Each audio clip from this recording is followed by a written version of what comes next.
First order हम लोगों ने कर लिया था, सेकेंड ऑर्डर एंड ऑनवर्ड यानी सेकेंड ऑर्डर जनरली, इस पर हम लोग फोकस करेंगे, आज से स्टार्ट करेंगे। फर्स्ट ऑर्डर पर आप लोगों ने लैग्रांजे, आप लोगों ने चारपिट और कोची के कुछ क्वेश्चंस किए हैं, राइट। अब सेकंड ऑनवर्ड आता है, ये लेंथी क्वेश्चन होते हैं थोड़े से, CFPI आप लोगों ने वैसे पढ़ा हुआ है, मैं फिर से इसको डिस्कस करूंगा, ठीक। तो आज के लेक्चर में क्या क्या होने वाला है जरा देख लेते हैं। ये सब चीजें थी, हम लोगों ने बेसिक कॉन्सेप्ट ऑफ PD की बात करेंगे, CF और PI निकालेंगे, उसके बाद कुछ क्वेश्चंस करेंगे, ठीक है। चलिए बढ़ लेते हैं।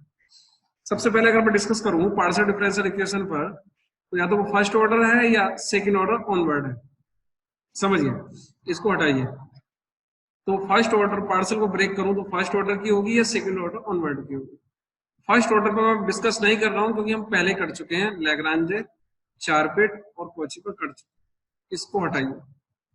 सेकंड ऑर्डर एंड ऑनवर्ड की जो इक्वेशन है वो या तो लीनियर होगी या नॉन लीनियर होगी। फर्स्ट ऑर्डर की भी ऐसी होती है, दो में होती है, या तो लीनियर या नॉन लीनियर, दोनों टाइप की होती हैं। लीनियर में आपका लैग्रांजे आता है और नॉन लीनियर में आपकी चारपिट आ जाती है, इसी टाइप से यहाँ पर है।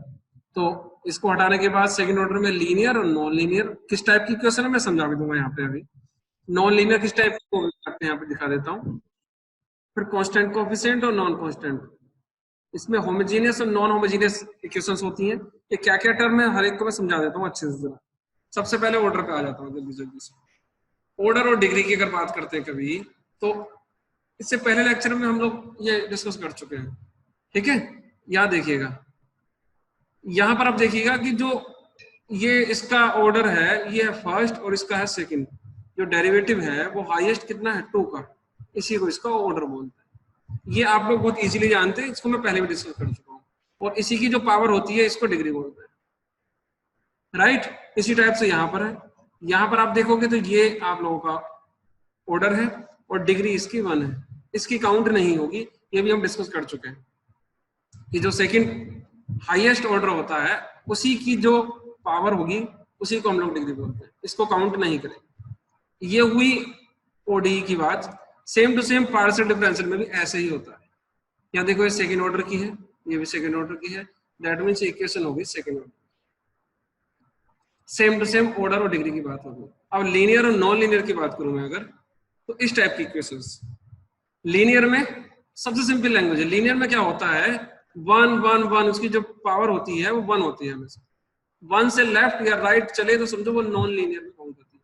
देखो इसकी पावर 1 है, इसकी पावर भी 1 है, इसकी पावर भी 1 है, इसकी पावर भी 1 है। जबकि यहाँ पर ऐसा नहीं है, यहाँ पर देखो 1 है और यहाँ पर 2 हो गई। अगर 1 से ग्रेटर या लेस मतलब 1 ना हो तो वो नॉन लीनियर में आती है। ये थोड़ा पहचान दे रहा हूं मैं आगे के लिए, केवल ये आप लोगों को समझने के लिए है अभी बेसिक कॉन्सेप्ट। अभी हम क्वेश्चंस पे नहीं आए टॉपिक पे, ठीक। जैसे यहाँ पर है, यहाँ देखोगे आप 1 है, ये भी आप कहोगे 1 है, लेकिन यहाँ 2 है, ये हो गया नॉन लीनियर। एक और है कौन लीनियर, उस पर डिस्कस मैं नहीं कर रहा हूँ। अब आते हैं हम लोग कांस्टेंट कोएफिशिएंट पर। चलिए बहुत इजी है। कांस्टेंट कोएफिशिएंट आप ये देखेंगे थर्ड ऑर्डर की है, ये भी थर्ड है, ये भी थर्ड है। इसका यहाँ पर जो कांस्टेंट है वो 1 है कोएफिशिएंट, ये कोएफिशिएंट 4 है -4, ये 5 है। बस इसी को हम बोलते हैं कांस्टेंट कोएफिशिएंट। एक एक चीज को डिफाइन कर रहा हूं, राइट। ये अब नॉन कांस्टेंट कौन से होंगे, जो कि यहाँ पर x² हो जाए, y² हो जाए, मैं लिख देता हूँ। जैसे यहाँ पर x² आ गया, या -4xy आ गया, या 4y² आ गया। अगर ऐसा कहीं पर आता है then it is called non constant, ठीक है। ये भी कोई प्रॉब्लम नहीं होनी चाहिए किसी को। अब आते हैं होमोजेनियस और नॉन होमोजेनियस पर, ठीक है। इसको हटाएं, ठीक। होमोजेनियस में दोनों में डिफरेंस इतना है, आप यहाँ देखेंगे ये सेकंड ऑर्डर की चल रही है, ये भी सेकंड ऑर्डर की है, ये भी सेकंड ऑर्डर की है।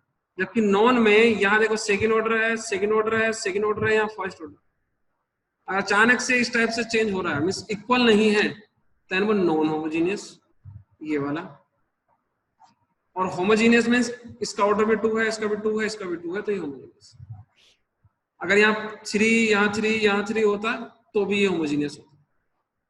अभी तक कोई प्रॉब्लम नहीं होनी चाहिए थी, केवल और केवल मैंने टर्म को डिफाइन किया है कि कौन कौन सी टर्म क्या क्या वैल्यू रखती है, राइट। चलिए आगे बढ़े। अब आते हैं सीएफ फाइंड आउट करने के रूल। जो हमारे पास पहले डिफरेंशियल इक्वेशन होती थी और अब है, इस पहले ओडी होती थी, मैं ओडी पर भी डिस्कस करूंगा, आप लोगों ने अगर वीडियो लेक्चर पहले देखा हो ये वाला, तो लगभग मैंने आपको डिफाइन कर दिया था। अब यहाँ पर पार्शियल डिफरेंशियल इक्वेशन है, क्या दोनों में डिफरेंस है, कैसे हम लोग सी एफ पीआई निकालेंगे वो देखना। चलिए, तो पार्शियल डिफरेंशियल इक्वेशन में हम लोग होमोजीनियस में ब्रेक कर सकते हैं और नॉन होमोजीनियस, दोनों का सीएफ अलग अलग होता है। इसका सीएफ का रूल अलग है और इसका सीएफ का रूल अलग, ठीक है। अगर इसकी बात ही मत करो ना, हम तो बात ही नहीं कर रहे हैं, पहले होमोजीनियस की बात कर रहे हैं केवल, ठीक है। इसको हम बाद में बात करेंगे नेक्स्ट लेक्चर। तो होमोजीनियस की जो होगी वो इस टाइप की इक्वेशन होगी, जो कि मैं अभी बता चुका हूँ। क्या ये भी nth ऑर्डर है, ये भी nth है, ये भी nth है, ये भी देखो nth, टोटल nth है सारी। समझ लीजिए, बहुत आराम से, जल्दबाजी नहीं है। पूरे एक लेक्चर में उस 30 से 40 मिनट्स में मैंने पूरा ही खत्म कर दिया है पूरा। अब यहाँ बहुत धीरे धीरे चल रहा है, स्टेप बाय स्टेप, कोई प्रॉब्लम किसी को नहीं होनी चाहिए, राइट। अब मैंने क्या किया, इसको डी मान लिया, यहाँ पे लिख दिया होगा, ये देखो, मैं समझा बात को। डेल अपॉन डेल एक्स को डी मान लीजिए, कैपिटल डी, वहां पर भी मानते थे, वहां पर भी डी मानते थे, ठीक है। और डी डैश, यहाँ पर डी डैश भी है एक, इसको y, del upon del y को डी डैश मान लीजिए। यहाँ समझो, एक बार एक्स के रेस्पेक्ट में हो रहा है, एक बार वाई के रेस्पेक्ट में हो रहा है। तो जो वाई वाला पोर्शन है उसको हम मानेंगे डी डैश, और जो एक्स के रेस्पेक्ट में है उसको मानेंगे हम डी। मैंने रख दिया वहां पे, तो जब मैंने रख दिया तो रखने के बाद क्या क्या आ गया, ऑब्वियसली जानते हैं आप, सी एफ और पी आई की, ठीक है। इसके आगे रूल सॉल्व करूं मैं ऑर्डिनरी डिफरेंशियल इक्वेशन पे आना चाहूंगा आप लोगों के लिए। पहले मैं ऑर्डिनरी डिफरेंशियल इक्वेशन पे आ जाता हूँ। ऑर्डिनरी डिफरेंशियल इक्वेशन में सी एफ क्या क्या थे, क्या क्या होते थे, लगभग आइडिया आपको लग जाना चाहिए, ठीक। सबसे पहले इस टाइप की इक्वेशन होती थी, जरा ध्यान से देखें। अब ये वाली होगी, एक एक लाइन को समझिए जरा, क्योंकि आपने ऑर्डिनरी पढ़ी हुई है, अब ऑर्डिनरी नहीं है, अब पार्शियल है। सबसे पहली टर्म को पहली टर्म से जरा चेक करें, पहली टर्म को पहली टर्म से, लगभग कांस्टेंट वही होगा। दूसरी वाली टर्म देखिए, ये वाली टर्म, ये वाली टर्म क्या है, डी की है, ये भी डी की है, और यहाँ पर डेल की है, तो ऑब्वियसली पार्शियल है तो डेल तो होगा ही होगा। दूसरी बात, यहाँ पर ये y के रेस्पेक्ट में nth है, यहाँ x के रेस्पेक्ट में, मतलब y को x के रेस्पेक्ट में, यहाँ z को x के रेस्पेक्ट में करना है। अगली वाली टर्म की बात करें यहाँ पर, तो a1 ही है, बिल्कुल ठीक।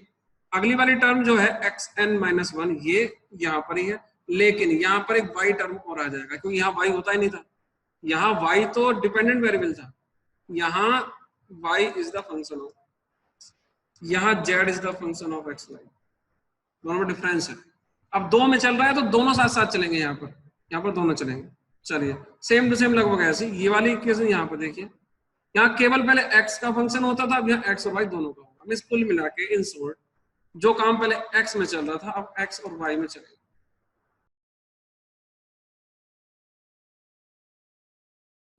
तो थोड़ा डिफरेंट, लेकिन लगभग वही। इसको हमने d, इसको मानते हैं, इसको क्या माना हमने, यहाँ पर माना इसको d माना, क्योंकि x के अलावा y तो था ही नहीं, तो इसको हम d डैश मानेंगे ही नहीं, ये नहीं होता, यह हम लोग माने। चलो आगे बढ़े जरा। इसका भी रूल वही है, C F plus P I. अब सी एफ के कुछ रूल है इसके, मैं लिख देता हूँ। सबसे पहले क्या कहते थे आप लोग, जो इक्वेशन होती थी ये वाली, इसमें क्या करते थे आप लोग, d इक्वल टू m रख देते थे, और m रखने के बाद एक इक्वेशन बन जाती थी, m square plus m plus 5 equal to 0। फिर उसके फैक्टर ले लेते थे, सपोज के बाद m इक्वल टू, यहाँ अल्फा क्या, तो यहाँ बीटा कह दो, अल्फा और बीटा दो रूट आ जाता, बताएं।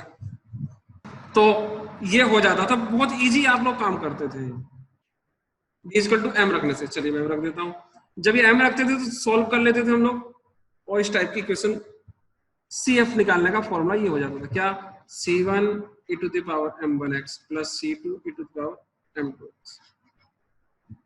अगर यहाँ पे ये थे रियल और डिस्टिंक्ट, अगर रिपीट हो जाते थे तो ये रिपीट हो जाते थे, और रिपीट होने में आप लोगों को पता है C1 plus C2x e to the power m1x हो जाता है। अगर ज्यादा है तो plus C3 x square plus dot dot, ठीक। ये मैंने लिख दिया है। ये रूल वही है, मैंने लिख दिया है। अगर डिस्टिंक्ट है तो ये वाला फॉर्मूला लगता था, ये याद होने चाहिए आपको, बीच बीच में यूज हो सकते हैं, राइट है। ये सब M1 M2 M3 ये याद होने ही चाहिए सभी को। अब यही काम हम लोग यहाँ आ जाते हैं, ठीक है। तो हम लोग की जो ये वाली इक्वेशन है डी वाली, ये मैं लिख देता हूँ, ये आ गई, क्योंकि इसके अंदर डी भी होगा और डी डैश भी होगा, बट डिफरेंस इतना ही है, यहाँ पर केवल डी डी होता था। तो इन दोनों को ध्यान से देखिए, यहाँ पर केवल डी डी होता था, अब यहाँ डी और डी डैश दोनों होंगे, राइट। चलिए अब क्या करेंगे, मैं इसके फैक्टर ले लूंगा, ऑब्वियसली डी माइनस ऐसे करके फैक्टर लेता था, यहाँ भी फैक्टर लेता था, लेकिन फैक्टर में डी भी आएगा और डी डैश भी आएगा, डी डैश जाएगा तो कहीं नहीं, तो मैं फैक्टर ले लेता हूँ। जब मैं फैक्टर किए तो सपोज ये फैक्टर आ गया, एक फैक्टर से यहाँ, दूसरा, तीसरा, nth फैक्टर, राइट। यहाँ पर भी आते थे डी वाला, ये जब इसको सॉल्व करते थे तो यहाँ पर फैक्टर आ जाते थे, D minus M1 D minus M2 इस टाइप से, जहाँ पे फिर डी की वैल्यू M1 M2 इस टाइप से रख देते, राइट। अब यहाँ D equal to M put करते थे हम लोग, यहाँ भी हम लोग D equal to M put करेंगे, लेकिन इसके साथ में डी डैश इक्वल टू 1 भी पुट करेंगे। समझिए क्या है, हम लोगों ने CF के स्टेप नंबर 1, यहाँ पर D equal to M put करेंगे और D dash equal to 1 put करेंगे, जबकि यहाँ पर केवल D equal to M put करते थे।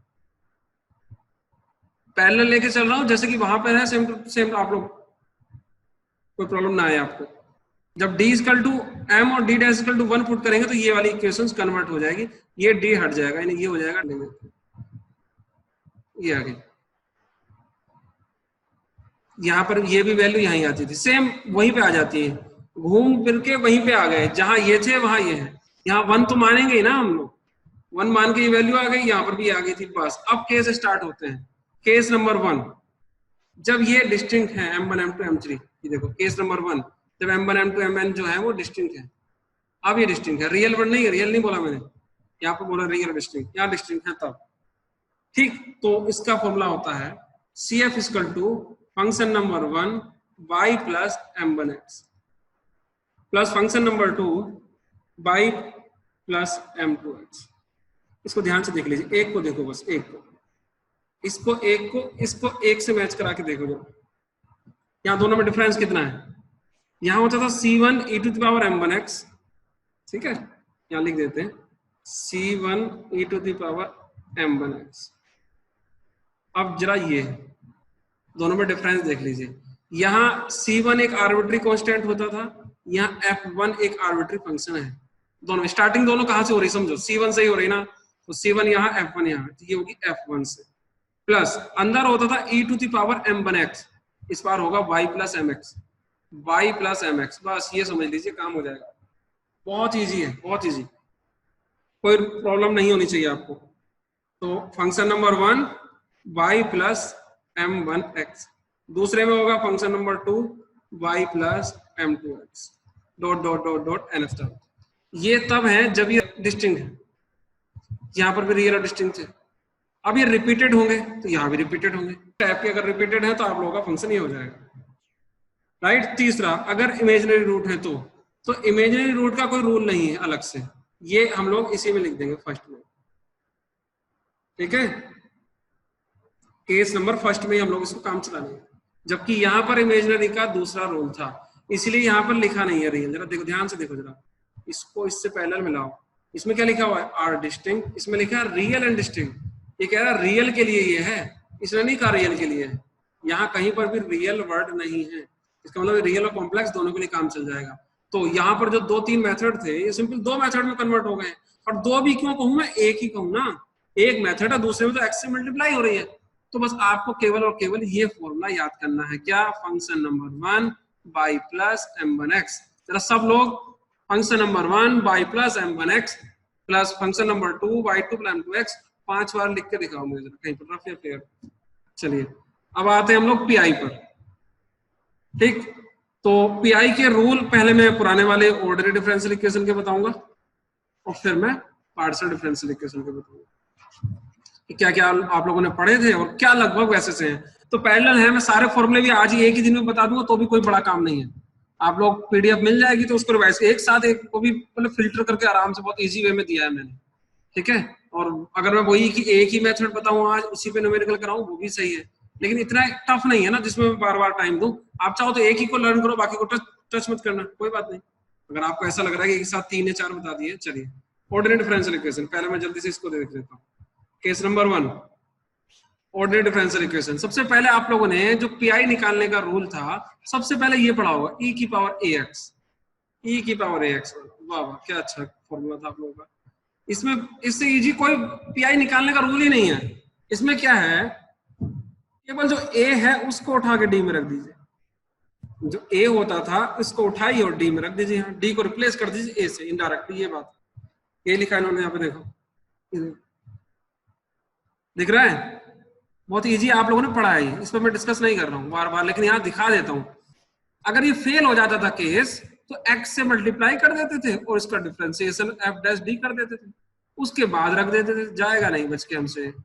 उसके बाद भी परेशान कर रहा है, करने दीजिए, हम पकड़ के फिर लाएंगे। अगर लेक्चर नहीं ले रहा है तो तब तक नहीं लेगा, लेक्चर तो लेगा। ऐसे हम इसको पकड़ के फिर डिफरेंशिएट करेंगे उस बच्चे का, डिफरेंशिएशन करके फिर आएगा, आएगा तो वो लास्ट मोमेंट पे आएगा, जब इंटरनल मांगने आएगा तब तो आएगा, पर वो आएगा। अब आते हैं आगे, case number 2। Case number 2 sine a x plus d का था, बहुत इजीली आप लोगों ने किया, ठीक है। इसके अंदर क्या करते थे, डी स्क्वायर को रिप्लेस करते थे माइनस ए स्क्वायर से। देख लो एक बार, है देखो, ये साइन में भी होता है, यही कोस में था ना ये सब कुछ। हाँ सब कुछ पता है। आगे बढ़ते हैं, अगर ये फेल होता था तो फिर वही एक्स से मल्टीप्लाई और फिर एफ डैश, फिर बाद में स्क्वायर रखते थे, रखेंगे हम वही। फेल होने पे सिंपली एक्स से मल्टीप्लाई करते थे। आगे बढ़े, केस नंबर 3, एक्स की power N dot dot dot, जल्दी पढ़ा दो जरा मैं आगे। तो अगर मैं एक्स की पावर एम लेता था तो फिर ये होता था, हम लोग क्या इसको ऊपर पहुंचाते थे और फिर बाद में इसको ऊपर पहुंचा के इसको बाइनोमियल से एक्सपेंड करके तब मल्टीप्लाई कर देते थे। एक केस नंबर 5 था, ई की पावर एक्स इंटू वी का। इसके अंदर क्या करते थे, ये वाला फॉर्मूला देखने में इस जैसा ही लगेगा, लेकिन ये ई की पावर एक्स इंटू वी है, यहाँ पर इंटू वी नहीं है, इंटू 1 कह सकते हैं। ऐसे वाले केस में ई की पावर एक्स बाहर आ जाता है और अंदर जो है वो डी प्लस ए हो जाता है। ये सब पुराना था, ये तो आप कह ही नहीं सकते हो कि एक साथ चारों क्यों बता दिए, ये तो पहले से है, सब सब आप लोगों को सब लर्न, ठीक है। चलिए आगे बढ़ता हूं मैं, चलिए ये हो गया। केस फेल होगा तो होने दीजिए, केस फेल में एक्स से मल्टीप्लाई कर देंगे और उसको डिफरेंशिएट करेंगे एक्स के डी के रेस्पेक्ट में। ध्यान रखो, यहाँ बताना पड़ा उसको कि डी के रेस्पेक्ट में कीजिए, क्योंकि यहाँ 2 थे, डी और डी डैश, जबकि यहाँ उसको बताने की जरूरत नहीं पड़ी। यहाँ एफ डैश डी का मतलब है डी के रेस्पेक्ट में ही डिफरेंशिएशन करोगे, क्योंकि केवल डी ही वेरिएबल था, यहाँ पर डी और डी डैश दोनों थे, तो ऐसे में डी के रेस्पेक्ट में करोगे, ठीक है। इसको ध्यान ध्यान देना पड़े आराम से, बहुत टफ काम नहीं है, बहुत छोटा सा, की power X plus D Y होगा, डी की जगह ए, बी की जगह ये, पता है। आगे बढ़े, अब आते हैं sign a x plus B Y का, जैसे कि ये है sign a x plus B Y का। ऑब्वियसली आप समझ गए होंगे क्या करना था, यहाँ डी स्क्वायर को माइनस के ए स्क्वायर लेंगे, वही क्या इन्होंने साइन ए एक्स, और ये अगर नीचे है तो पहले तो हम इसको डी स्क्वायर वाले फॉर्मेट में ब्रेक करेंगे जिससे हम रख सकें। तो आगे डी स्क्वायर को लेते हैं माइनस के ए स्क्वायर, डी डैश को लेते हैं माइनस के बी स्क्वायर, और डी डी डैश को लेते हैं माइनस के ए बी। इसके अंदर नहीं था ऐसा कुछ, इसके अंदर नहीं था, इसके अंदर क्या था, केवल डी स्क्वायर था, केवल डी स्क्वायर, तो उसको लेते थे माइनस के ए स्क्वायर। लेकिन अब डी स्क्वायर भी हो सकता है, डी डैश भी हो सकता है, डी डैश भी हो सकता है, डी डैश, तो डी स्क्वायर को माइनस के ए स्क्वायर, इसको लेंगे माइनस के बी स्क्वायर और इसको लेंगे माइनस के ए, ठीक है। आगे बढ़े, minus A square minus A B और माइनस के बी, माइनस ए स्क्वायर कहेंगे हम डी स्क्वायर वाले पोर्शन को, डी डैश स्क्वायर को कहेंगे माइनस के बी स्क्वायर, और डी डी डैश को कहेंगे माइनस के, एंड सो ऑन, ये काम चलता रहेगा, ठीक है।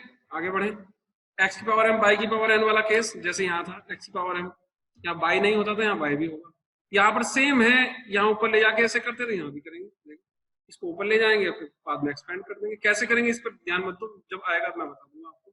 नेक्स्ट, ई की पावर एक्स इंटू बी, ये रहा सेम लगभग वैसा ही है, यहाँ पर क्या करते थे, एफ में डी प्लस ए जोड़ देते थे, यहाँ भी जोड़ देंगे, लेकिन बाई वाले पोर्शन में भी बी जोड़ेंगे, यहाँ पर जोड़ देंगे। अभी कुछ चीजें सर के ऊपर जा रही होंगी, कोई बात नहीं, आपने कल का लेक्चर ले लिया है तो काफी हद तक समझ में आने लगा होगा, और नहीं लिया है तो थोड़ी प्रॉब्लम हो सकती है। दूसरी बात, अब भी थोड़ा प्रॉब्लम है, तो अभी हम लोग कुछ न्यूमेरिकल क्वेश्चंस पे आएंगे, तब वो सब दूर हो जाए, क्योंकि अभी सब ओरली चल रहा है। ठीक है, आगे बढ़ेंगे जरा। ये मैं तभी समझाऊंगा, ये थोड़ा टफ है, इसको मैं तभी समझाऊंगा। एक है जनरल फॉर्मूला, एक है जनरल फॉर्मूला, काफी इंपॉर्टेंट है ये फॉर्मूला समझिए जरा, यहाँ पे समझो फिर से, कान लगा के तुम लोग इधर भागे होंगे तो। एक है जनरल फॉर्मूला, ये फॉर्मूले आपके स्पेशल केस हैं, अगर ये आएगा तो हम ये लगाएंगे, ये आएगा तो ये लगाएंगे, ये आएगा तो ये लगाएंगे, ये जनरल फॉर्मूला है। अगर कभी भी ax प्लस by का फॉर्मेट आए, चाहे वो e की पावर में हो, चाहे वो साइन में हो, चाहे वो यहाँ हो, और चाहे वो यहाँ हो, कहीं पर भी हो, ये फॉर्मूला अकेला ही लग जाता है। और बहुत बार तो यही लगता है, ये कहता है जी मुझको लगाओ, मैं तो बहुत ईजी हूँ, मुझको लगा लीजिए, तो लगभग 80% केसों में यही लग जाता है, आपको इसकी जरूरत नहीं पड़ेगी। आप कहोगे ये भी तो इजी है, हाँ ये भी इजी है, लेकिन ये और भी इजी है, ये और भी इजी, इसको आपको लर्न करना ही पड़ेगा। ये अभी तक नहीं पढ़ा था आपने, ये सब आपने, आप इनको इसके साथ कोरिलेट कर लोगे, ऐसे ऐसे ऐसे ऐसे, अच्छा ऐसा है तो ऐसे, इसका कोई पैरेंट नहीं है, ये नहीं पढ़ा आपने पहले, यहाँ पर नहीं था। अब आपको ये पीआई वाला पढ़ना पड़ेगा, ठीक है। क्या है, मैं हल्का सा हिंट दूं, फिर मैं न्यूमेरिकल के थ्रू ही बताऊंगा इसको जी। इसका रूल ये है, जरा ध्यान से देखो, इस वाले को देखो यहाँ पर, और यहाँ देखो, सेम है, नीचे एफ डी डैश है, नीचे एफ डी डैश है, ठीक है। इसको ये वाला देखो, नीचे वाला है 1/f डी डी डैश, यहाँ पर भी है 1/f D D dash. Right side में ए एक्स प्लस बी वाई की फॉर्मेट हो, कोई भी फंक्शन हो, कोई भी, इसलिए इसने फंक्शन दिया है, ना कि e की पावर एक्स। यहाँ पर क्या था, e की पावर एक्स, यहाँ पे क्या था साइन, यहाँ पे तक क्या था x की पावर। इसने कहा नहीं, कोई भी हो, हमें कोई मतलब नहीं है, फॉर्मेट e की power X plus B Y का हो, कोई भी हो, चाहे कुछ भी हो, बस। अब इसने क्या कहा, इसने कहा जो a है उसको उठा के d में रख दो, यानी d को रिप्लेस बाई a और d dash replace by b, बस सिंपल सा फंडा। आप कहोगे ये तो बहुत ही अच्छा है। यहाँ देखो, साइन वाले फॉर्मेट में आपको पहले D square equal to minus A square रखना पड़ेगा, डी डी डैश को माइनस ए बी स्क्वायर रखना पड़ेगा, और इसको रखना पड़ेगा ये इतना बड़ा। इसने कहा नहीं, कुछ मत रखो, तुम सीधा सीधा ए को उठा के यहाँ रख दो, माइनस की चिंता मत करो, माइनस माइनस सब छोड़ो, ए को उठा के यहाँ रख दो, बस सिंपल। बी को उठा के यहाँ रख दो, और यहाँ पे एक रख दो, बी रख दो, बस सिंपल। ये इसने बताया, लेकिन इसने एक बात और कही आगे, इसने कहा जो राइट साइड में फंक्शन होगा उसका डिफरेंशिएशन और कर दीजिए, बस, सॉरी इंटीग्रेशन, उसका इंटीग्रेशन और कर दीजिए उतने टाइम जितने टाइम की ये डिफरेंशियल इक्वेशन है। सेकंड ऑर्डर की है तो 2 बार, अगर थर्ड ऑर्डर की है तो 3 बार। ये डॉट डॉट डॉट मैंने इसलिए लिखा है एनएफ टाइम, अगर ये एनएफ टाइम है तो मैं आगे लिख दूं यहाँ पर। केस फेल होता है तो वो भी एक्स पावर एन वाला केस है, कुछ सर से ऊपर जा रहा होगा, डोंट वरी, मैं न्यूमेरिकल पे आता हूँ। दिस वन, इनको हमको सॉल्व करना है 1 by 1, ठीक है। चलिए, सबसे पहला solve this type of equation. Obviously इसमें पीआई 0 है, मैंने पहले ऐसे क्वेश्चन ही चूज किए हैं जिसमें पीआई 0 हो, राइट, जिससे कि केवल आप सीएफ पर फोकस करें। सीएफ की प्रैक्टिस अगर आपने एक दिन कर ली तो सीएफ कंप्लीट, फिर पीआई पर हम लोग करेंगे। पीआई के भी पार्ट हैं, e की power ax plus B Y का है, sine ax plus B Y का है, या डॉट डॉट। तो सबसे पहले हम लोग यहाँ पर कर रहे हैं इस टाइप की इक्वेशन में। तो जैसे कि हम देख चुके हैं पीआई तो 0 हो गया। अब यहाँ पर इसको सीएफ निकालने के लिए क्या क्या रिक्वायरमेंट है, हमको निकालना है सीएफ। सीएफ तब निकलेगा जब उसके रूट निकलेंगे, और रूट तब निकलेंगे जब उससे पहले ऑक्सिलरी इक्वेशन निकलेगी। ऑक्सिलरी इक्वेशन तब निकलेगी जब फॉर्मेट डी का हो, ठीक। तो सबसे पहले डी फॉर्मेट में इक्वेशन को कन्वर्ट करेंगे, फिर ऑक्सिलरी इक्वेशन निकालेंगे, फिर रूट निकालेंगे, फिर सीएफ निकालेंगे। ये स्टेप है, वर्किंग रूल है, जो कि बहुत इजी है। ऑर्डिनरी डिफरेंशियल इक्वेशन में भी यही हम काम करते थे। हमारे पास d upon dy upon dx वाली फॉर्मेट होती थी, उसको d में कन्वर्ट करते थे, फिर यहाँ d equal to m put करते थे। ऑक्सिलरी इक्वेशन से पहले डी इजकल टू एम, यहाँ D equal to M plus D dash equal to 1 put करते हैं। यहाँ पर केवल D equal to M put करते थे, यहाँ पर D equal to M and D dash equal to 1 put करेंगे। ये डिफरेंस है दोनों में। चलिए आगे बढ़े। तो सॉल्व दिस।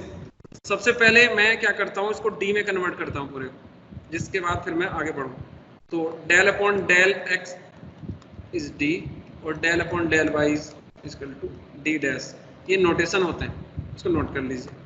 तो इस टर्म को आ जाइए डी 4 और ये हो जाएगी डी और डी डैश। कैसे? ये एक्स वाला पोर्शन डी है और वाई वाला टर्म डी डैश है,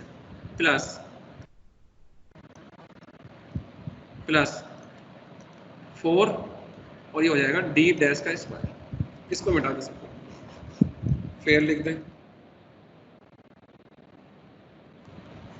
इसको हमने यहाँ फॉर्मेट कर दिया। आप RST फॉर्म में भी लिख सकते हो, लेकिन इसकी कोई जरूरत नहीं है हमें मेन चाहिए ये डी स्क्वायर। इसको मैंने कहा डी स्क्वायर, इसको कहा मैंने डी डी डैश और इसको कहा मैंने डी डैश स्क्वायर। अब यहाँ पर डी को रखूंगा मैं m और डी डैश को रखूंगा 1। याद रखिए भाई, यही चीज ध्यान रखनी है।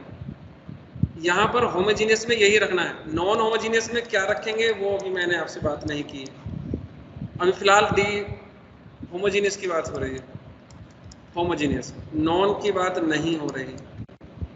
तो पुट वही सब कुछ, डी को करेंगे m, डी डैश को करेंगे 1, राइट। उसके बाद जैसे डी इक्वल टू m रखूंगा तो ये हो जाएगा m स्क्वायर माइनस के 4 m plus 4 equal to D. ये आपकी एक ऑक्सिलरी इक्वेशन बन जाएगी। बहुत इजी मेथड से लेके चल रहा हूँ, बहुत इजी, इससे भी नीचे नहीं गिर सकते हम लोग। और ये आप लोगों ने फर्स्ट या सेकंड टाइम में पढ़ा हुआ है, लेकिन फिर भी हम लोग इसको स्टार्ट कर रहे हैं। यहाँ पे ऑक्सिलरी इक्वेशन आ जाएगी। अभी मैं यहाँ पे आपको मेंशन करके दिखा रहा हूँ कि d की वैल्यू m है और d डैश इक्वल टू 1 है। नेक्स्ट आने वाले क्वेश्चंस में मैं डायरेक्ट ही लिख दूंगा, डायरेक्ट ही वैल्यू लिख दूंगा ऑक्सिलरी इक्वेशन दिस। इसको ध्यान दीजिए, राइट है जी। चलिए, तो मैं जैसे ही रखूंगा तो ये हो जाएगी m स्क्वायर, मैं लिख देता हूँ m स्क्वायर। चलिए ये डायरेक्ट ही आ गया, इसको छोड़ें थोड़ी देर के लिए जी। अब इस फॉर्मेट को हमें सॉल्व करना है। ये इक्वेशंस m क्यूब की भी हो सकती थी, m4 की भी हो सकती थी, m स्क्वायर की भी हो सकती थी, या सिंपल m की भी हो सकती थी। अब आपके ऊपर डिपेंड करता है कि आप उस इक्वेशन को कैसे सॉल्व कर सकते हैं। ठीक है, सिंपल भी हो सकती है, थोड़ी टफ भी हो सकती है। तो इसको सॉल्व करने के लिए आप लोग के पास बहुत से मेथड थे, ठीक है, जिसमें आप लोग सिंपल फैक्टर निकाल सकते हो। अगर धरा चालन लग रहा है तो धरा चालन लगा लीजिए, अगर सिंथेटिक डिवीजन लगा रहे हैं तो वो लगा लीजिए, अगर आप m माइनस अल्फा वाला फॉर्मूला लगा रहे हैं तो वो लगा लीजिए, अगर आप डिवाइड वाला लगा रहे हैं तो भी चल सकता है। ये डिफरेंट फॉर्मूले हैं जो आप लोग यूज कर सकते हैं, जिनमें मैं कुछ अप्लाई करके दिखा दूंगा आपको। कुछ जरूरी नहीं कि सारी मेथड आप पे आने चाहिए, एक भी आ जाएगा तो भी काम बन जाएगा। ठीक है, देखें जरा, इसको हटाएं। तो इसको या तो हम फैक्टर कर लें, वही 4 1 जा 4, 4 को हम लोग कैसे करें जो 4 आ जाए। ठीक है, तो 2 2 जा 4 होते हैं, तो 2 × 2 जा 4, तो माइनस के 2 करके स्टेप कर लीजिए, या माइनस वहाँ ले लीजिए, 2 + 2 कर लीजिए। ठीक है, नहीं तो डायरेक्ट भी दिख रहा है आपको ये कैसे है। दूसरी एक बात और, काफी बार ऐसा होगा कि आप इसको डायरेक्ट कैलसी से यूज कर सकते हैं, कैलकुलेटर। सब लोग के पास कैलकुलेटर है, जरा निकालिए।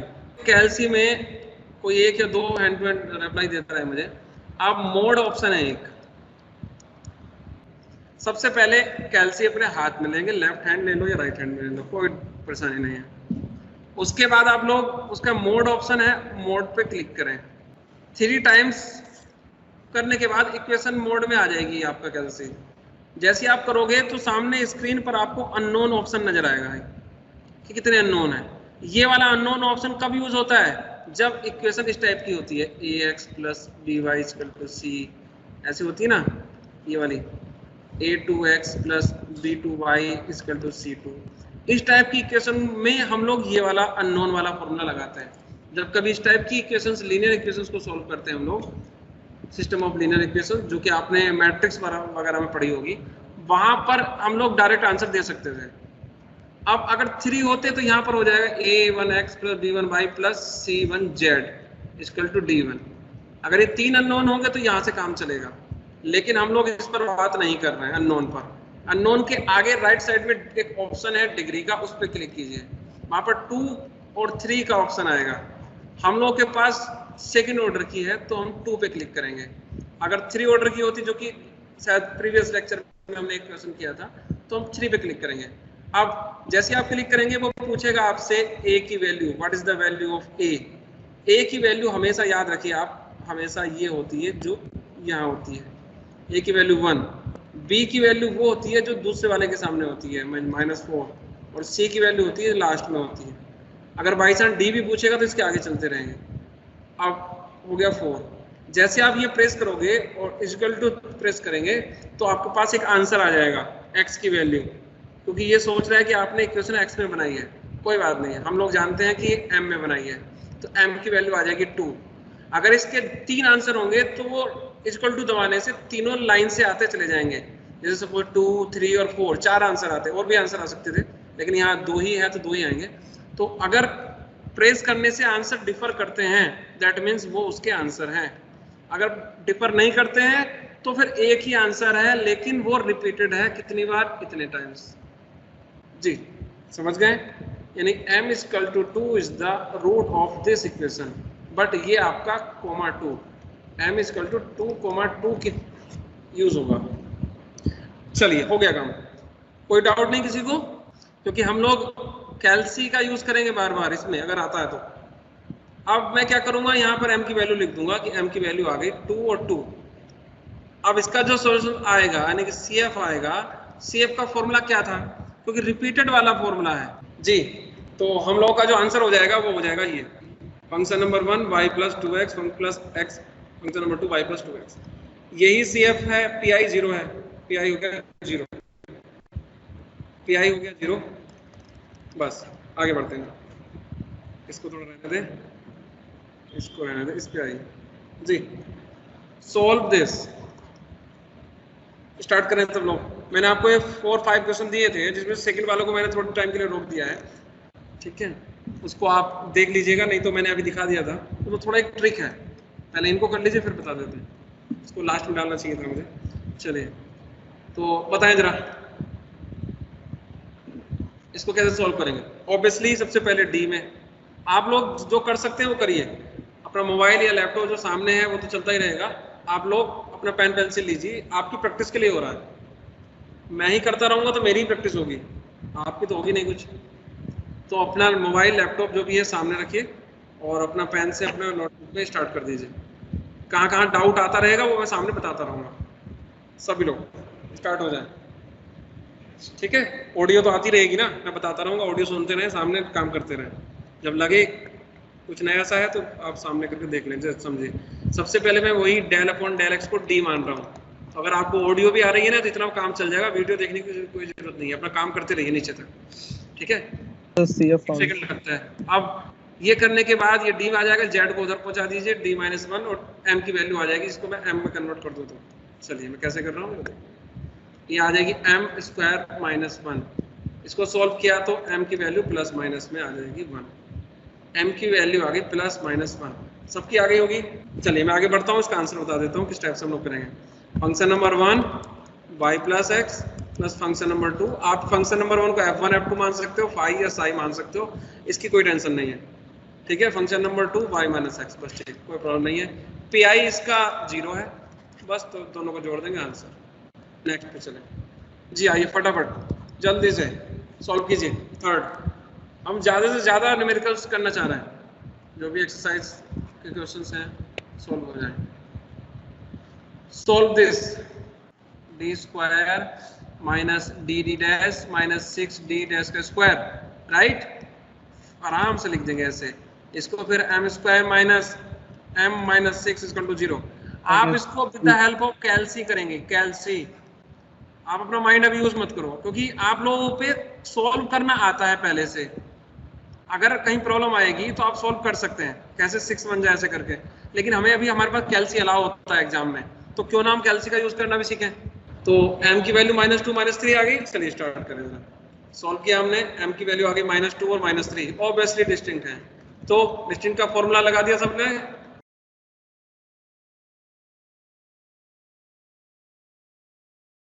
बस -2 यहाँ रख दीजिए और 3 यहाँ रख दीजिए। बेटा प्रैक्टिस प्रैक्टिस प्रैक्टिस, आज के लेक्चर में यही चाह रहा हूँ, प्रैक्टिस करिए। हमें सिलेबस बढ़ाने में टाइम नहीं लगेगा, लेकिन स्टार्टिंग अच्छी हो जाए आप लोगों की, जल्दी से एक बार कॉन्फिडेंस आ जाए आप लोग। हो गया, चलिए डायरेक्ट ये आ गया, PI 0 हो गया, बस आंसर हो गया ये आंसर। चलिए आगे बढ़े जल्दी से। नेक्स्ट क्वेश्चन आइए रहा आपकी कंप्यूटर स्क्रीन पर, क्या कह रहा है 25R, कुछ नया है, RST दे दिए। अब RST को आप लोग डेल में कन्वर्ट करो, डेल को D में कन्वर्ट करो, D को फिर M में कन्वर्ट करो। पहले RST को डेल में कन्वर्ट करो, पहले RST थे तो डेल में कन्वर्ट करो, डेल को करो D में कन्वर्ट, D से करो M में कन्वर्ट, M से करो ऑक्सिलरी इक्वेशन में कन्वर्ट, ऑब्वियसली ऑक्सिलरी इक्वेशन ही है, इससे करो रूट m इक्वल टू वाट, और उसके बाद CF दे दो। ये है इसका वर्किंग रूल कह सकते हैं। सबसे पहले इसको मैं कन्वर्ट कर रहा हूँ, ऑब्वियसली R को ये कहते हैं, सब लोग पता है, S को ये होता है और T को ये होता है। जब स्टार्ट हुआ था तो सबको बता दिया था मैंने, P Q R S और T, ये चारों पांचों चीज बता दी थी। इसको कहते हैं del Z upon del X, इसको कहते हैं del Z upon del Y, R को कहते हैं del square Z upon del X square, S को कहते हैं del square Z upon del X del Y, कोई प्रॉब्लम नहीं होगी, और T को कहते हैं del square Z upon del Y square. ठीक है, फेयर यहाँ पे लिख दिया है मैंने, अगर आपको सही से नहीं दिखा हो तो। अब आइए आगे, अब मैंने क्या बताया था आपको, R S और T को कन्वर्ट कीजिए D में, डेल में, और डेल से कन्वर्ट कीजिए D में। चलिए अब यहाँ देखो जरा, इसको कर दूंगा मैं 25D square minus 40D D dash plus 16D dash का स्क्वायर, फिर मैं कर दूंगा इसको 25M square minus 40M plus 16 इसका तो 0 करूं। चलिए ये आ गया। अब बताइए क्या रूट क्या है, रूट बताओ मुझे। तो आप लोगों ने अपने कैलकुलेटर से देख लिया कि m की वैल्यू 4/5 और 4/5 आ रहा है, 4/5 4/5 रिपीटेड है। हम लोग क्या करेंगे, वही फॉर्मूला मैं डायरेक्ट लिख देता हूं। बताएं, सभी का आंसर यही था। PI ऑब्वियसली इसका 0 होगा आप लोगों का, ठीक है, इसको सॉल्व कर दिया थोड़ा बहुत, बस इधर ले जाके PI इसका आपका हो गया 0 और सॉल्व कर दिया। ठीक है, यहाँ पर इसको थोड़ा देख लीजिए एक बार, 5 4 5 4, समझ गए। ये फंक्शन को थोड़ा चेंज कर दिया कि अब ये 5 था, नीचे 5 था ना एक, उसको हटाने के लिए पाई को F1 कह दिया है, ऐसा भी छोड़ सकते हो, ये भी ठीक। आगे बढ़ो, नेक्स्ट क्वेश्चन। चलिए आपकी स्क्रीन पर करें फटाफट, हम लोग इसको फिर वही करेंगे, D का क्यूब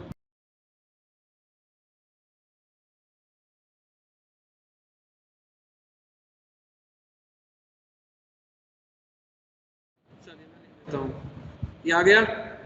आप बताइए, ऑक्सिलरी इक्वेशन इज दिस। अब मैं आगे सॉल्व कर रहा हूँ, हमारे माइंड में ये फाइनल आ चुका है कि क्वेश्चन तो सॉल्व करने में 2 मिनट लगेंगे, यहाँ पे फटाफट आंसर दे दूंगा मैं, लेकिन जरा समझिए हो क्या रहा है, क्यों कर रहे हैं, रीजन को समझिए पहले जरा। विदाउट रीजन चलेंगे फटाफट आंसर देके मैं आंसर दे दूंगा, मुझे तो क्लिक करना है तो ले आ गया आंसर, ठीक है, मुझे नहीं जाना वहां तक अभी। लेकिन समझिए बात को, एक्चुअली हम लोग यहाँ पर जो डेटा है इसके फैक्टर नहीं हो पा रहे हमसे। कैल्सी की हेल्प ली हमने, कैल्सी ने भी 3 आंसर दिए, तीनों सही आंसर है, वो रॉन्ग नहीं है, तीनों सही हैं, लेकिन वो जो डेसिमल में है हमको डेसिमल में नहीं रखना है, फ्रैक्शन में कर दीजिए, हो सकते हैं तो। अब हमने फ्रैक्शन को 2.732 को फ्रैक्शन में करने की कोशिश की, लेकिन वो नहीं हो पाई, क्योंकि ये इरेशनल नंबर है, ठीक है, ये 1.73 जो है √3 में आ जाता है, ठीक है, तो ये इरेशनल नंबर है तो उसमें कन्वर्ट नहीं हुआ, हमारा कैल्शियम भी फेल हो गया। अब हमें ऐसे या वैसे कैसे भी मन करके इसको सॉल्व करना ही है फैक्टर मेथड से। तो अब हमको क्या कैसे कर सकते हैं जरा समझिए। कैल्शियम ने हमारा एक काम तो आसान कर दिया था, उसने कहा था x = 1 एक इसका रूट है, ये हमारा काम आसान कर दिया उसने। बाकी 2 भी बताए थे, वो दोनों आंसर राइट हैं, लेकिन वो हमारे काम के नहीं है। चलिए सबसे अच्छी बात ये रही कि x = 1 हमको मिल गया 1। अगर कैल्शियम ना दे पाए तो आप अपने आप ही इसके अंदर वैल्यू रख के जनरली 0 1 2 और 3 -2 -3 रख के देख लेते हैं, जनरली इनमें से मिल जाता है, जनरली नहीं मिलता तो फिर आगे या पीछे जा सकते हैं, लेकिन जनरली मिल जाता है। आप ये वैल्यू रख के देखेंगे और कोई भी जो फिट हो जाए उसको रख लीजिए। जैसे x = 1 फिट हो गया, m = 1 फिट हो गया, तो m = 1। ये मैं एक मेथड बता रहा हूँ आपको, इसके 2-3 मेथड हैं, सब मेथड तो नहीं बता पाऊंगा मैं, एक मेथड को मैं प्रीफर कर रहा हूँ। इसके अलावा एक सिंथेटिक डिवीजन मेथड भी है, इंपॉर्टेंट है, वो भी अच्छा है, टाइम मिलेगा तो उसको बता दूंगा। फिलहाल इसको ले लो जो मैंने यहाँ एग्जाम में इसमें लिया है। 3 बार डिलीट हो गया, 3 बार लिख लीजिए। 3 ही बार क्यों लिखा? मेथड सीखो, आगे काम आ सकता है। क्योंकि यहाँ 3 है तो 3 बार लिख लीजिए, राइट। अगर 2 है तो 2 टाइम्स लिख लीजिए। अब आगे ये एक टर्म है, एक ही नेक्स्ट टर्म ये है, नेक्स्ट टर्म ये है, नेक्स्ट टर्म ये है। सभी जानते हैं कि ये दोनों टर्म इक्वल होती हैं, ये दोनों इक्वल होती हैं, ये दोनों इक्वल होती हैं। यहाँ पर भी जो भी कोई भी फॉर्मेट चलता है ऐसे चलता है, हमेशा ये एक दूसरे के इक्वल होती हैं, हमेशा। अगर इक्वल चल रही है, ऑपरेशन तब तक नहीं लगाया तो ये सब आपस में इक्वल होंगे। इसको हटाइए जरा, ठीक। अब जरा मुझे ये बताएं, इक्वल टू ये पूरा फॉर्मेट, अभी यहाँ प्लस माइनस लगाऊंगा मैं, पूरा सबको मैं जब ऐड करूंगा, माइनस करूंगा तो आंसर यही आएगा। इन सब को जब मैं प्लस माइनस लगाऊंगा यहाँ तो आंसर आना चाहिए ये तो पक्का है, फाइनल। चलिए अब मुझे ये बताएं, मैं यहाँ m से मल्टीप्लाई करूं या m² से करूं या m³ से करूं, ऐसा क्या मल्टीप्लाई करूं जिससे ये मल्टीप्लाई होके m³ आ जाए? स्क्वायर से मल्टीप्लाई कर दूं तो ये वाली टर्म बन जाएगी। सोल्व भी कर देता हूं जरा। लेकिन जब मैं यहाँ मल्टीप्लाई करूंगा तो ये इसके आगे भी करनी पड़ेगी, माइनस के m²। लेकिन मुझे माइनस के m² नहीं चाहिए थे, मुझे चाहिए थे माइनस के 3m²। मुझको कितनी और रिक्वायरमेंट है? माइनस के 2m² की। मुझे माइनस के 2m² की और रिक्वायरमेंट है। समझ लीजिए इसको ध्यान से। हम पहली टर्म को सेटिस्फाई करने के लिए उस नंबर से, उस अल्फाबेट से, उस डिजिट से मल्टीप्लाई करते हैं जिससे ये वाला सेटिस्फाई हो जाए। चलिए हो गया, ये तो हो गया, इसको हटाओ, हो गया। चलिए यानी मैंने क्या किया, m² से मल्टीप्लाई कर दी, लेकिन मैंने अपना काम बनाने के लिए दूसरा काम बिगाड़ दिया। माइनस के m² एक्स्ट्रा आ गया, लेकिन कोई बात नहीं, माइनस के m² यहाँ हेल्प कर देगा। अब मुझे कितना और चाहिए? माइनस के 2m² और चाहिए। तो मैं यहाँ पर मैं किस चीज से, माइनस 2m से मल्टीप्लाई कर दूं। अगर मैं माइनस के 2m से कर दूंगा तो ये हो जाएगा माइनस के 2m² minus minus plus 2m। देखो राइट है जी, यहाँ पर फोकस कीजिए। अब ये वाला, ये माइनस के m² और माइनस के 2m² दोनों मिलके इसको सेटिस्फाई कर रहे हैं, ये अकेला इसको सेटिस्फाई कर रहा है। लेकिन 2m एक्स्ट्रा आ गया। मैंने क्या कहा, हम अपना काम बनाने के चक्कर में दूसरा काम बिगाड़ लेते हैं कभी कभी, तो ये इसके अंदर है ही नहीं। तो मैं कुछ ऐसे से मल्टीप्लाई करूंगा अब यहाँ जिससे कि ये कैंसिल हो जाए। मैं यहाँ -2 से कर दूं। जैसे मैं -2 से करूंगा यहाँ पर माइनस के 2m प्लस 2, अब ये दोनों कैंसिल हो जाएंगे, प्लस 2 यहाँ पे सेटिस्फाई करना, बिल्कुल सही फिट बैठा है हमारा। अब मैं क्या करूंगा, ये समझने वाला काम खत्म है। समझ में आ गया इतना? अब मैं इसको हटा देता हूँ जरा। अब ये सेटिस्फाई हो गया, इसको हटाओ। अब यहाँ m-1 कॉमन ले लो, ये m-1 है, ये हो जाएगा m² माइनस के 2m माइनस के 2, हो गया, इसका टू 0। यहाँ से तो आ जाएगा 1 रूट m=1। अब इसको सोल्व कीजिए श्रीधराचार्य फॉर्मूले से। श्रीधराचार्य फॉर्मूले के अकॉर्डिंग ये हो जाएगा फॉर्मूला माइनस के b plus minus root b² minus 4ac upon 2a। Formula आपने पढ़ा होगा 10th लेवल में। माइनस b का मतलब ये 2 होता है, माइनस माइनस कट जाएंगे, 2 आ जाएगा यहाँ पर। ठीक है, करूँ मैं? वैसे तो छोटा ही आप लोग कर लो, मैं कर देता हूँ, छोटा सा कर देता हूँ। प्लस माइनस रूट b² में 2 2 4 माइनस 4ac में 4 2 8 upon dot dot dot dot कर लिया। मैं जरा जल्दी से कर दूंगा आप लोगों के लिए। देखो वही सब कुछ वहीं पे, ये यहाँ पे 2 है, क्योंकि हमने कॉमन ले लिया था ना। ठीक है, आगे बढ़े। जब मैं इसको सॉल्व करूंगा तो ये वो आंसर आएगा, ये 1 प्लस रूट 3 और 1 माइनस रूट 3। 3 आंसर है, तीनों को उठाइए और इस टाइप की इक्वेशंस में रख दीजिए। यानी function number 1 y plus x, function number 2 y plus 1 plus root 3x plus plus plus. मैं फेयरली लिख देता हूँ जी। Function number 1, function number 2, function number 3। Pi की वैल्यू 0, दोनों को मिला दिया तो आंसर आ गया ये। बोलिए